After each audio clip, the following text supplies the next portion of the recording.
Quero aqui, meu caro senador Amorim, me irmanar e me solidarizar com toda a família do pastor Everaldo Pereira, que teve aí o seu irmão, também pastor, vítima de mais um desses episódios que tem já, de certa forma, preenchido as páginas dos jornais por diversas vezes, a partir de ação, às vezes até despreparada, da nossa polícia. Então, portanto, meu caro senador Amorim, eu quero também transmitir ao pastor Everaldo a nossa solidariedade nesse momento de dor e nesse momento de muita tristeza para a família, não só a família do pastor Everaldo, mas toda a família da Assembleia de Deus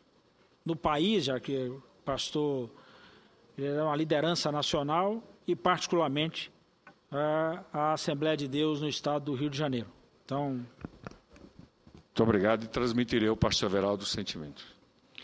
Senhora Presidenta, senhoras e senhores senadores, quero, senhora Presidenta, antes até de tocar num assunto aqui de suma importância e do que nós vivenciamos no dia de ontem, fazer mais uma vez o apelo à mesa para que nós possamos votar ainda a Universidade do Sul da Bahia.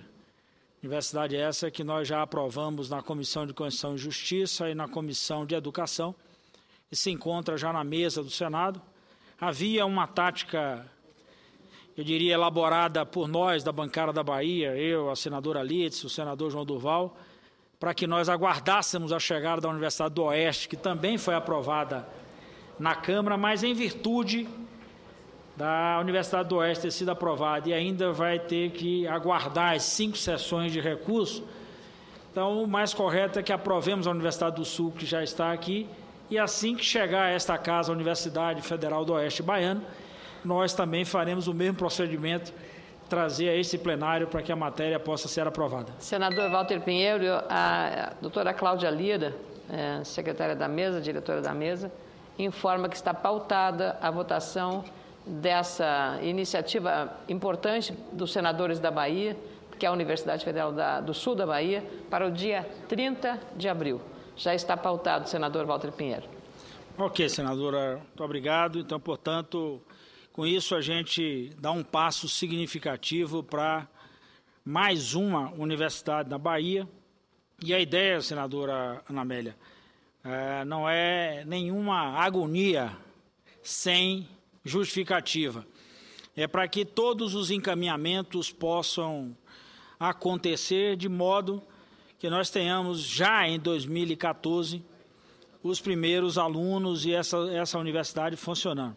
No caso da Universidade do Sul da Bahia, nós teremos a sede na cidade de Itabuna e outras 2 unidades, 2 campos, um na cidade de Porto Seguro, portanto, onde o Brasil começou, já que nós tivemos essa semana aí a Semana do Descobrimento, nada mais justo do que uma boa homenagem a Porto Seguro e ao descobrimento do Brasil, né?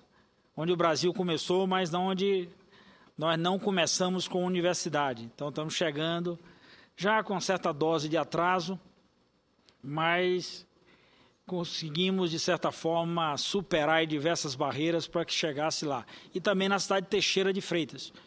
E a outra universidade, a Universidade do Oeste Baiano, que terá sede na cidade de Barreiras, onde nós, inclusive, estaremos lá na próxima sexta-feira discutindo a ferrovia, num grande seminário para discutir os gargalos e os problemas da ferrovia Oeste e Leste. E, além da cidade de Barreiras, nós teremos campo na cidade de Luiz Eduardo, Bom Jesus da Lapa, Barra, a cidade de Santa Maria da Vitória, que foi um pleito, uma mobilização importante de todo o povo daquela região. Eu poderia dizer dessa banda do Oeste. Santa Maria da Vitória, na realidade, será sede de uma micro-região que abrigará também um campus da Universidade Federal do Oeste Baiano. Mas, senhora presidenta, senhoras e senhores senadores, o que me traz aqui agora à tarde é, primeiro, até a alegria da gente dar um passo significativo na questão da solução em relação ao ICMS.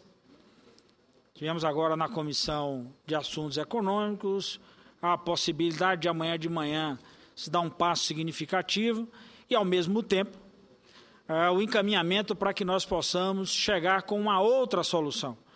O senador Delcídio, relator dessa matéria, da resolução, o senador Delcídio encontrou um caminho para buscar aí contemporizar as diversas frentes, mas nós precisamos agora, além da competência e da capacidade do senador Delcídio, nós precisamos do passo seguinte, que é a aprovação da matéria que vai nos dar segurança, garantia e, eu diria, numa linguagem muito própria, o colchão para que a gente possa recompor as perdas e, ao mesmo tempo, criar as condições para o desenvolvimento econômico regional, garantindo aos estados a autonomia para o seu planejamento, garantindo aos estados a continuidade de atração para investimentos, acho que é importante isso, e mais, garantindo aos estados um tratamento seguro nessa chamada regra de transição, o que eu particularmente tenho chamado aqui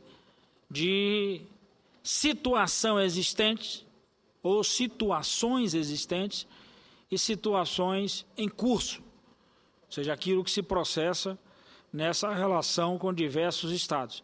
Isso é mais um compromisso que a gente vai assumindo nessa longa batalha da chamada caminhada para um novo pacto federativo.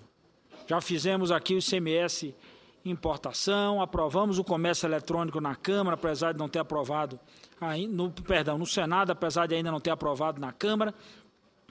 E agora nós vamos dar mais 2 passos significativos. Essa questão do ICMS, o Fundo de Compensação e o Fundo de Desenvolvimento Regional, e na outra banda, um projeto que está na outra casa, que trata exatamente das dívidas de estados e municípios, para a gente ir completando essa que pode ser, inclusive, a luz no fundo do túnel para superar esses entraves da guerra fiscal e nos colocar diante da possibilidade efetiva de um novo caminhar em investimento, em atendimento às questões sociais por parte dos estados e dos municípios também, que acho que é importante lembrar isso. Os municípios passam por uma dificuldade muito grande e os estados não têm podido socorrer isso. Então, não basta só o socorro da União, é importante também que os estados façam esse acompanhamento. E, para fazer isso, efetivamente, os estados também precisam estar com as suas finanças razoavelmente ali ajustada para esse atendimento. O governador Jacques Wagner, que por diversas caminhadas nossas, ele chega a brincar, que diz assim, o meu orçamento, o do município é pequenininho, o meu é um pouquinho maior e da União é maior ainda. Então, o prefeito pede ao governador, o governador vem buscar em Brasília, e Brasília, de vez em quando, vai buscar com Deus. Mas aí a gente tem que ajustar aqui, porque senão a gente fica aguardando só a consulta para distante e a gente não consegue operar as coisas. Então, é fundamental essa repactuação para a distribuição dos recursos, de maneira que estados e municípios possam galgar de forma autônoma a linha do seu desenvolvimento econômico. Então, acho que é importante esse passo que nós demos hoje. Mas eu quero, fazendo referência a essa questão do ICMS, essa busca de autonomia, senadora Ana Amélia, fazer exatamente a relação disso com o que aconteceu ontem no estado da Bahia, particularmente na cidade de Salvador. Uma grande vitória de um debate que se arrasta para mais de 12 anos na Bahia, e me refiro à estrutura de mobilidade urbana, e no dia de ontem nós consagramos o acordo entre o governo do estado e a Prefeitura Municipal de Salvador. Já falei isso aqui da tribuna, hoje falo com alegria redobrada, porque estive permanentemente nesse furacão. Esse debate foi um debate que, pelo menos com nossa participação incisiva, começou em 2008, o governador Jacques Wagner já era governador do estado. Na disputa das eleições municipais em 2008, esse foi o principal tema do projeto equivocado do metrô da cidade de Salvador, da incapacidade, e aí não é uma incapacidade do governante, é uma incapacidade que a gente pode atribuir de forma pejorativa. Eu estou me referindo à falta de condições financeiras e econômicas para a cidade de Salvador, para arcar com um projeto de envergadura para resolver o grande problema da mobilidade urbana e não ficar preso ou não ficar restrito à cidade de Salvador. A cidade de Salvador, além de capital, ela é a cidade que, de certa maneira, articula a principal região do Estado em termos econômicos e em termos populacional, a nossa chamada região metropolitana de Salvador. Para além disso, dessa fronteira com a região metropolitana, Salvador é a meca do Estado. Quando as pessoas procuram serviço, Ana Amélia, é em Salvador. Quando as pessoas procuram universidade, né, até bem pouco tempo atrás, a gente só tinha a Universidade Federal da Bahia. Eu brincava e dizia o seguinte: a universidade não pegou a estrada. Quem pegava a estrada era o estudante. Eu sou filho de uma família que foi assim, senadora Ana Amélia. Meu pai migrou para Salvador, minha mãe botou no Juiz do Velho, que tinha que ir embora para botar os filhos para estudar. Eu, até como já sou um dos últimos, nem fim de rama, já nasci em Salvador, mas meus irmãos nasceram na roça. Então, portanto, eu já nasci no trem, porque quando eu nasci, meu pai já era ferroviário. Então, portanto, eu já nasci no subúrbio ferroviário. Então, Salvador abriga tudo isso. Então, é fundamental que a estrutura de mobilidade seja uma estrutura capaz de dialogar com o tamanho dessa metrópole e com a responsabilidade que ela tem para com as suas relações outras, e não só interna. Por isso que o projeto que nós aprovamos ontem, em parceria com a Prefeitura de Salvador, é de um sistema metropolitano, na sua inteireza da palavra. Não é só metropolitano de metrô, né? Mas ele incorpora o metrô, metropolitanamente falando, na região metropolitana, abriga o sistema de ônibus, portanto, pneus, e também recepcionará o outro sistema de trilhos, os trilhos suburbanos, e não o bonde da trilhos urbanos, o nosso Caetano Veloso, né? Que eu espero, inclusive, que a gente possa ampliar essa proposta para verdadeiramente trilhos urbanos, voltar o trem de passageiro até a região metropolitana, quiçá chegando até a cidade de Alagoinhas. A minha proposta continua desde 2008, sendo chegar até Pujuca, na região metropolitana, com o desafio de voltar o trem de passageiro até a cidade de Alagoinhas, como sempre teve. Como eu disse aqui, eu sou filho de um ferroviário e passei boa parte da minha infância viajando de trem com meu pai. Portanto, o trem tinha o trem exclusivo de passageiros, mas tinha também o trem chamado misto, passageiro e cargas. Então, essa decisão de ontem foi importante. E quando eu falo da minha alegria, é porque em 2008, esse foi assim o momento mais ácido da campanha eleitoral de 2008.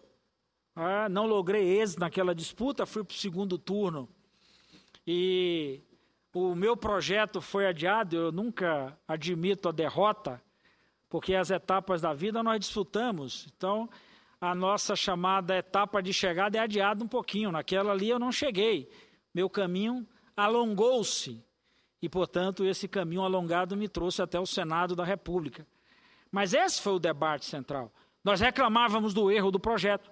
Nós reclamávamos da ausência de ampliação da cobertura dos serviços.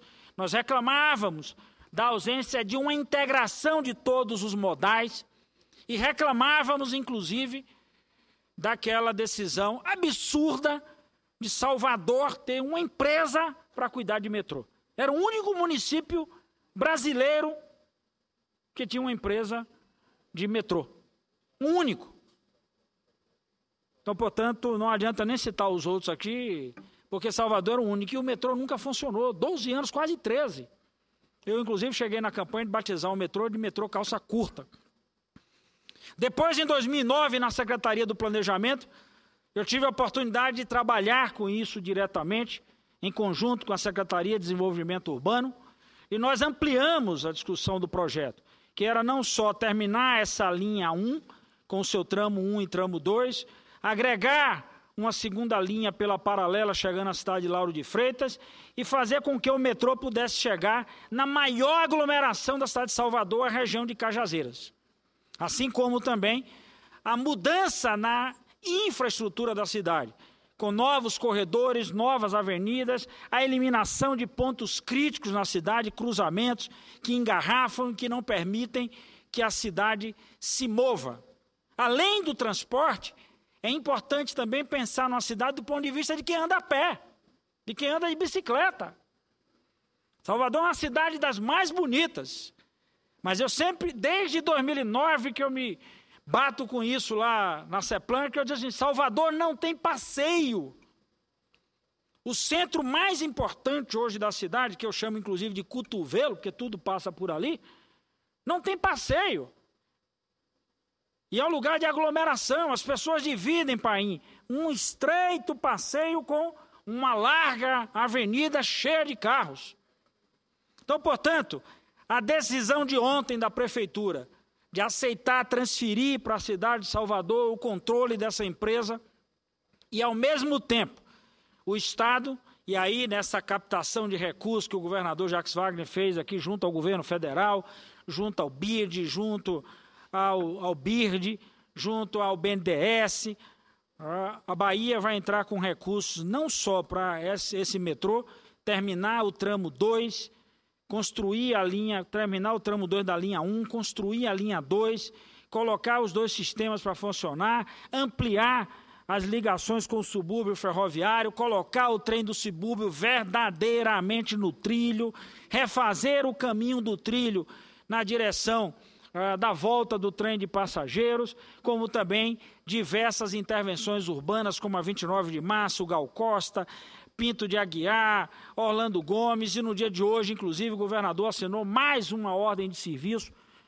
com a chamada alça da Avenida Luiz Eduardo, criando as condições para o acesso à BR a partir daquela importante avenida, e fica o desafio ainda de continuar fazendo mais, não só para a Copa, mas para a vida.